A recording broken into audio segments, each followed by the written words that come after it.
নমস্কার, কুণাল ঘোষ। এই ফোনে গুগলে একটা বিষয় খোঁজার চেষ্টা করছি এবং খুঁজে পাচ্ছিও। তো খুঁজে যেটা পাচ্ছি তাতে বেশ ভালো লাগছে। তা আমি এবং আমার মতো আরো অনেকের ভালো লাগবে, কিন্তু কারুর কারুর একটু বাড়ানো লাগতে পারে।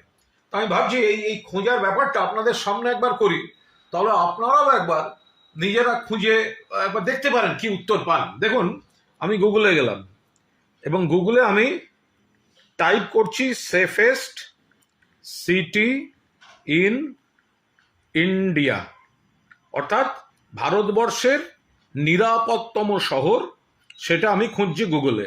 দেখুন উত্তর কি আসছে। উত্তর আসছে কলকাতা, আপনার আমার প্রিয় কলকাতা। তো এবার এবার বিভিন্ন ক্যাটাগরিতে আরো অন্যান্য সব শহর কোন কোন ক্যাটাগরিতে আছে, কিন্তু প্রথমেই যেটা আসছে এক বাক্যে, এবং সেটা ওরা আরো ক্লারিফাই করে দিচ্ছে যে এটা পরিষ্কার কথা হচ্ছে দেশের মেজর সিটিগুলোর মধ্যে, গুরুত্বপূর্ণ শহরগুলোর মধ্যে NCRB, national crime records bureau, তাদের হিসেব অনুযায়ী নিরাপদ তম শহর হচ্ছে কলকাতা। তো সুতরাং পৃথিবীর যে কোনো প্রান্ত থেকে আপনি যদি এই গুগলে সেফেস্ট সিটি ইন ইন্ডিয়া আপনি টাইপ করেন, কে কি বলল, কোন মিডিয়া, কোন সোশ্যাল মিডিয়া কি দেখালো, দেখার দরকার নেই।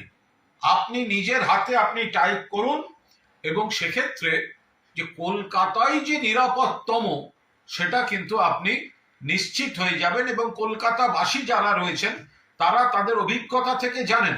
আর এরপর যদি আপনি খুঁজতে আরম্ভ করেন অন্য কিছু বড় শহরের নাম দিয়ে, সেখানে আপনি পরিষ্কার দেখতে পাবেন সেই রাজ্যে, ডাবল ইঞ্জিন রাজ্য বা অন্য যে কোনো রাজ্য, সেখানকার হাল। আর আপনি নিজের জীবনের অভিজ্ঞতা দিয়ে বুঝবেন কলকাতা আর বাংলা। আমরা চাই একটা খারাপ ঘটনাও না ঘটুক, ঘটলে পুলিশ সংবেদনশীল ব্যবস্থা নেয়, কোথাও কোনো ফাঁক থাকলে মুখ্যমন্ত্রী হস্তক্ষেপ করেন। কিন্তু এটা কত গর্বের ব্যাপার বলুন তো, safest city in India type করবেন আর আপনার আমার প্রিয় কলকাতা বিশ্বব্যাপী পর্দায় ভেসে উঠবে। Safest city in India. দয়া করে আবার গুগলকে তৃণমূলের বলে বসবেন না। ভালো থাকবেন।